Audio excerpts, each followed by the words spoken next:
అబ్బో ఇక్కడ కేజీ చీరలు కొంటే అర కేజీ చీరలు ఫ్రీ అంట. మంగళ్య షాపింగ్ మాల్ కేజీల్లో సేల్, టన్నుల్లో ఆనందం. సార్ చూస్తూ ఉండంటే నిన్న చంద్రబాబు నాయుడు గారు ఒక మీటింగ్ పెట్టారు. ఆ మీటింగ్కి ఎవరు కూడా 50 మంది వరకు ఎమ్మెల్యేలు యాబ్సెంట్ అయ్యారు. అది యాబ్సెంట్ అయ్యారా లేకపోతే ఫెయిల్యూర్ కింద కన్సిడర్ చేయవచ్చా సార్? 56 మంది అండి. ఆ పకోడీ పేపర్లో రాశారు. మనం చెప్పక్కర్లే, వాళ్ళ గోతులు వాళ్ళే తవ్వుతుండ్రు.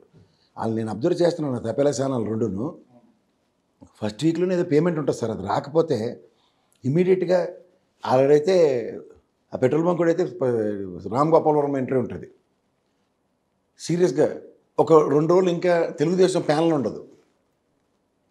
అప్పుడు అర్థం అవుతాం పేమెంట్ రాలేదురా అందుకని ఆపేసాడండి. అలా వీళ్ళు కూడా ఏదో పేమెంట్ల దగ్గర ఏమైనా తేడా వస్తే ఇలాంటి రాతలు వస్తున్నాయి. వాస్తవానికి నిన్న చంద్రబాబు గారి స్పీచ్ కనుక వింటే అండి, చేసింది చెప్పుకోలేక ఎంతమంది మీద వ్యతిరేకత ఉందో అన్నది ఇలా అయితే కుదరదు. మనం చేసింది చెప్పుకోలేకపోవడం వల్లే ఓడిపోతున్నాం. ఎదురు పార్టీ బలం పడిపోతుంది, నేనేమో మనం చేసింది చెప్పుకోలేకపోతున్నాం, వాళ్ళేమో నెగిటివ్ బాగా స్ప్రెడ్ చేస్తున్నారు ఫాస్ట్గా అని చెప్పి అన్నారు కూడా మాట. అసలు ఎవరా పని చేశారంటే చూడండి, అన్నది వేలు చూపిస్తే 4 వేలు నీ పక్క చూపిస్తే అన్నది అసలు వాళ్ళని బదనాం చేసి వీళ్ళు అధికారంలోకి వచ్చారు. వీళ్ళు రివర్స్ మాట్లాడుతున్నారు. మీరు ఇది గమనించరా? చేసింది చెప్పుకోలేదని ఏడిసింది ఎవరు? మనం జగన్మోహన్ రెడ్డి ప్రభుత్వం 5 ఏళ్ళు ఏడు చేశారు. పోర్టులు కట్టారు, ఫిషింగ్ హార్బర్లు కట్టారు, ఫిషింగ్ ల్యాండింగ్ సెంటర్లు కట్టారు, మెడికల్ కాలేజీలు కట్టారు, పోలవరం రివర్స్ స్టాండింగ్లో డబ్బులు తగ్గించారు, ఆర్బీకే సెంటర్లు కట్టారు, నాడు నేడు స్కూల్ పరివర్తించారు, రైతు భరోసా కేంద్రాలు కట్టారు, సచివాలయాలు కట్టారు, విలేజ్ క్లినిక్లు కట్టారు, ఇంటింటికి డాక్టర్ని పంపించారు. ఎన్ని చేశారు వాళ్ళు? హెల్త్ కేర్ సెగ్మెంట్ కూడా చేశారు. ఇవాళ ఒపెరా హౌస్ తలదిన్నేది వైజాగ్లో ఒకటి కట్టారు. తర్వాత ఐకాన్ టవర్స్ తలదిన్నేది రంగాగారి యూనివర్సిటీ అక్కడ కట్టారు, ఏది అగ్రికల్చర్ యూనివర్సిటీ. అది ఏమైనా చెప్పుకున్నారా? అది మిలియన్ టవర్స్ కట్టారు వైజాగ్లో. మిలియన్ టవర్స్ అని ఐకానిక్ టవర్స్ ఏమైనా చెప్పుకున్నారా? ఈ గ్రీన్ కోది కర్నూలు ఎలాంటి ప్రాజెక్ట్ అది, అవేవి చెప్పుకోలేదు. ఏడు చేయలేదని వాళ్ళని అనుకుంటుంటే వీళ్ళ మధ్యలో తగుదనమ్మా అని వచ్చి సంవత్సరం కాలం ఏడు చేశారు చెప్పండి అంటే మీరు ప్రజల్లోకి వెళ్ళట్లే, మనం ఏడు చేసినా చెప్పట్లే, అందుకే నెగిటివ్ అయిపోతుంది. ఇదేంటి మాసాడు విడ్డూరంగా ఉంది. ఇళ్ళల్లో అందరూ తానా సభలకు వెళ్ళిపోయారు. ఓ పక్క బాలకోట వెళ్ళేటోడు వెళ్ళిపోయాడంటే మీరు కూడా వెళ్ళిపోతున్నారంటే ఏడు చేయాలి, నాకు అర్థం కావట్లే. అంటే మీటింగ్ తెలియకుండా పెట్టారా, వితౌట్ అన్ప్లాన్డ్ మీటింగ్ పెట్టారా సార్? ఏంటి సార్ మల్లం అన్నమాట. విస్తృత స్థాయి సమావేశం, అందులో గౌరవ ముఖ్యమంత్రి గారు, పార్టీ అధ్యక్షుడు నారా చంద్రబాబు నాయుడు గారు అధ్యక్షతను సభ నడుస్తుందంటే ఎవరికి చెప్పకుండా కామెడీకి కూడా అర్థం ఉండాలి కదా. ఎవరెవరు ఉంటారు? 175 నియోజకవర్గాలు గెలిచిన ఎమ్మెల్యేలు, ఇన్ఛార్జీలు, పార్లమెంట్ ఇన్ఛార్జీలు, సమన్వయకర్తలు, వీళ్ళందరూ దగ్గర 250 మంది ఉంటారు. అందులో 50-60 మంది ఎగ్గొట్టారంటే అసలు ఆడ ఎమ్మెల్యేలు మాట ఏంటలేదట. ఇంకా కామెడీగా ఉంది. అసంతృప్తి పెరిగిపోయింది అంటారు సార్ టీడీపీలో చంద్రబాబు నాయుడు గారి మీద? జూలై సార్ రేపటి నుంచి. నెక్స్ట్ మంత్ ఏంటి సార్? సంక్షోభంగా కదా ఎప్పుడు తెలుగుదేశానికి. ఇవేమైనా ఇండికేటర్ సార్? మీరు గమనించండి. ఇది ఏమవుతుందంటే అసలు ఫస్ట్ ఆఫ్ ఆల్ ఏం చేశారు చెప్పుకోవడానికి పెన్షన్లు ఇచ్చామన్నారు, గ్యాస్ బండ్ ఇచ్చామన్నారు, ఇంకోటి చెప్పారు వాళ్ళ అమ్మఒడికి జీటుగా తల్లికి మందనం అన్నారు. 35 లక్షల మంది పిల్లలకి ఇవ్వలేదు తల్లికి మందనం. ఏడిచ్చిన లెక్కలు 87 లక్షల మంది పిల్లలకి ఇవ్వాల్సిందే 35 లక్షలు తగ్గించి ఇచ్చారు. పెన్షన్ ఏదో కష్టపడుతుంటారు ఇస్తుంటారు. అది కూడా జగన్మోహన్ రెడ్డి 3000 చేస్తే వీళ్ళకి భారం పడుతుంది. ఇంకా మిగిలింది ఏమంటే గ్యాస్ బండ్లు 3 ఇస్తామని ఒకటే ఇచ్చి బడ్జెట్లో చెప్పిన దాని ప్రకారం 45 రోజులు 90 రోజులు ఏటి లెక్క తేలలేదు ఇప్పటికీ.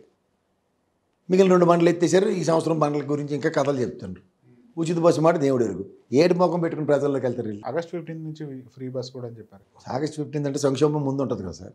దానికన్నా ముందు ఇంకా భయంకరమైన విషయం ఏంటంటే ఈ రైతులకు కావాల్సిన విషయాల్లో ఇన్పుట్ సబ్సిడీ లేదు, రైతు మార్కెట్ రేట్లు లేవు, ప్రతి ఉన్న నికర ధర ఏదైతే ఎంఎస్పీ ఇస్తారో అది ఇవ్వట్లే. ఇది కాక వాళ్ళకి అనర్గళంగా ఇచ్చే కేంద్ర ప్రభుత్వం ఇచ్చే దాన్ని కూడా వీళ్ళకి పాబంధకం క్రియేట్ చేసే సంవత్సరం పాటు ఇవ్వలేదు.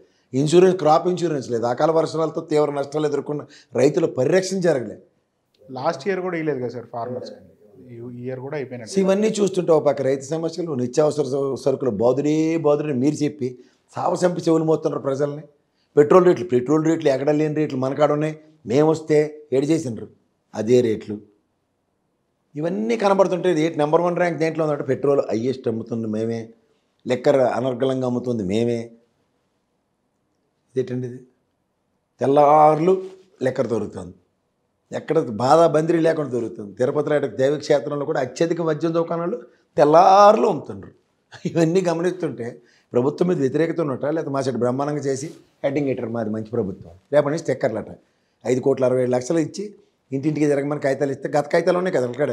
ఇదేటర్ పోయి మాకు సంవత్సరంలో ఇంత డబ్బులు వచ్చినాయి, ఈ సంవత్సరంలో మాకు మన ఓట్లో మట్టి కొట్టింది ఎంత, ఏమనంటే మీకు నరేంద్ర మోడీ నీరు మట్టే పోసాడు కాబట్టి అమరావతికి మాకు అదే ఇస్తామని మీరు కూడా చెప్తే దీనికైనా మీరు కూటమి కట్టారని అడుగుతారా అడగరా? ఇవన్నిటి సమస్యల్లో ఉన్న దగ్గర పెద్ద అయినా ఓ విధి విధానంలో ఓ స్ట్రాటజీ చెప్దాం, వీళ్ళందరూ రెండరా అంటే 56 మందికి వాళ్ళ సినిమా వాళ్ళు కూడా మా అలాగే రాలేదు, ఏం చేశారు మీరు, అలాగే మేము రామంటే వాళ్ళు మీరు ఒకటేనా?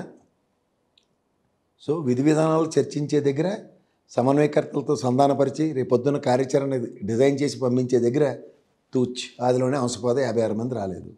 పైపు ఏడు చేసామో చెప్పుకోలేకపోతే ఎలాగంటే ఏడు చేసామని ఎవరి మటుకాలు పక్కన మనం ఏడు చేసామో ఏం చెప్పాలి, నువ్వు ఏమైనా క్వశ్చన్ పేపర్ లీక్ చేస్తామని అడుగుతుండ్రు. సో ఇవన్నీ గమనిస్తూ రోడ్లు దాని ఆవశ్యకత, ఎక్కడ రోడ్లు ఎలాగున్నాయో అందరికీ తెలుసు. ఏదైతే తెవాసీలు పరిచినట్టు వీళ్ళు ఇక్కడ కర్నూలు హైవే మీద ఇటుక రోడ్లు వేసి స్టేట్ హైవేల్లో తీస్తేలాగా దెబ్బ రొట్టెలా తీసినట్టు వస్తున్నాయి ఒక్కొక్కటి పెచ్చులు. ఇవన్నీ గమనించి మన చిన్న వానకే కొట్టుకుపోయేవి. సార్ ఇదే కంటిన్యూషన్లో బీజేపీ జనసేన కూడా ఎక్కడ కూడా కలిసి వీళ్ళతో ఎక్కడ కూడా యాక్టివిటీస్ ఏం చేయట్లేదు సార్. చూస్తూ ఉంటుంటే వాళ్ళిద్దరు ఏమైనా సపరేట్ దారి చూస్తున్నారా, లేకపోతే ఈ దాంట్లో ఏదైతే తప్పులు జరుగుతున్నాయో అవన్నీ మనకెందుకు అనుకుని దూరం అయిపోతున్నారా? దానికి కూడా దిక్కు లేదంటే దాని మెల్ల డోలు అన్నట్టు వాళ్ళ ముఖానికి వాళ్ళకి తెలుగుదేశం లేకపోతే కనీసం దిక్కు దేవనం లేదు. వాళ్ళు ఎగేసుకుని పొగేసుకుని వేరే కొంపట్లు పెట్టుకున్నారంటే ఇంకా ఉన్నదానికి ఏదో కొండనాలకి మంది అయితే ఉన్ననాలకి ఊడిపోయిన పరిస్థితి వస్తుంది వాళ్ళకి. సో అంచేత వేరే కొంపటి వేరే ఆవశ్యకత ఏమి ఉండదు. ఉన్న వాళ్ళతో కలిపి మడతెట్టే కార్యక్రమం శివసేనకి ఏడు చేశారు, అది చేయడానికి సిద్ధపడతారు ఆగస్టు నెలల్లో. దాని గురించి ఏంటన్నది చూసుకోవాలి. ఓ పక్కన ఫస్ట్ టైమర్స్ ఎవరు మాట్లాడిన నిస్సహాయ స్థితి. మీరు అన్నట్టు సమన్వయపరచుకోవడానికి మేనిఫెస్టోకి సంబంధించిన విషయంలో బీజేపీ ఫ్రమ్ ద డే 1 నుంచి టచ్ అయినట్లాగే ఉంది. ఇంక మిగిలింది జనసేనలో 13 మంది తెలుగుదేశం వల్లే ఉన్నారు, మిగిలిన వాళ్ళు లేట్ చేస్తున్నారు. ఆ రోజు ఆవిర్భావ సభలో మాట్లాడిన మాటకి ఈ రోజుకి పవన్ కళ్యాణ్ గారికి దిక్కుదేమని లేదు తెలుగుదేశం పరంగా. సో ఇవన్నీ గమనిస్తున్నారు ప్రజలు. దీనికి అనుగుణంగా వీళ్ళు ఎలా సమన్వయపరుచుకుంటారు, సంధానపరుచుకుంటారు అన్న దగ్గర విధి విధానాలు చెప్పే కార్యక్రమానికి కూడా వాళ్ళు రాకపోతే ఎవరైతే చేస్తారు? వీళ్ళు 134 మందిలో 56 మంది మానేసినట్లు లెక్క. గెలిచింది 134 మంది కదా, 56 మంది ఎగ్గొట్టారు అంటే దగ్గర 50% దాటేసినట్టే కదా. అది దగ్గర 50%. అంటే అసలు ఎందుకు సార్ ఇంత అర్లీగా ఇంత రావడానికి కారణం ఏంటి అసలు? అంటే ఇట్స్ నాట్ టూ అర్లీ అంటారా సార్? 1 ఇయర్ అంటే 1 ఇయర్ పర్ఫార్మెన్స్ మేక్స్ సెన్స్ కదండి. ఇప్పుడు మీరు ఖచ్చితంగా ఒక కంపెనీలో జాయిన్ అవుతారు, 1 ఇయర్ పర్ఫార్మెన్స్ మీద మీకు బేస్ చేసుకుని ఇన్సెంటివ్ ఇంక్రిమెంట్ ఇవ్వకుండా ఏ బేసిస్లో నువ్వు సంవత్సరం బట్టే కదా కొత్త జాయిన్ ఇంక్రిమెంట్ ఇవ్వాలంటే ఊరుకుంటారు మీరు? దీనికన్నా ముందు మీ ఎక్స్పీరియన్స్ 10 ఏళ్ళు ఒక కంపెనీలో పనిచేసి ఇక్కడికి జాయిన్ అవుతారు ఫ్రెషర్గా, ఫస్ట్ టైమే జాయిన్ అయ్యారు, సంవత్సరం కంప్లీట్ అయ్యి మీ పర్ఫార్మెన్స్ ఈ ఎక్స్పెక్టేషన్స్కి ఈ విధంగా ఉన్నప్పుడు మీ పాత 14 సంవత్సరాల ఎక్స్పీరియన్స్ కూడా కౌంట్ చేయాలి. అది చేయకుండా ఈ ఇయర్ కొత్తగా వచ్చారు కాబట్టి ఇలాగే ఇస్తాం అసలు ఏమేమో అంటే ఊరుకుంటాడు. అది ఆ లోకేష్ గారికో లేకపోతే పవన్ కళ్యాణ్ గారికో చెల్తుంది. ఫస్ట్ టైమరు ముఖ్యమంత్రి అయ్యాడు, ఇంకా కాలేజ్ చేయ కూడగట్టుకుంటాడు. 14 ఏళ్ళు అపార అనుభవం చంద్రబాబు నాయుడు గారు ఎవరు ఊరుకుంటారు? ఓ పక్క మినిస్టర్లకి ఇచ్చి గ్రేడ్లు ఏంటి ఉన్నాయంటే టాప్ 10లో పనికొచ్చినవి ఏవీ లేవు. మేము పోనీ ఎమ్మెల్యేల పర్ఫార్మెన్స్ చూస్తామంటే ఎమ్మెల్యే పర్ఫార్మెన్స్లు దయనీయంగా ఉన్నాయి. పోనీ వీళ్ళు చెప్పుకున్న సర్వేలతో చేంజ్ చేసి చొరబడిపోయి చూసుకుంటే వాళ్ళేమో ఏకంగా ప్యానీలు గెలిపి చెల్లారు వాళ్ళకి. సో ఇవన్నిట్లోంచి ఎక్కడికి డెరైవ్ అవుతారు వాళ్ళు? అసలే కొనుక్కునక్క దాని మీద తాటిపండి పడినట్టు రేపు పొద్దున జనగణన కులగణన ఇది లీడ్స్ టు జమిలీ ఎలక్షన్స్ అంటే ఏడు చేస్తారు వీళ్ళు.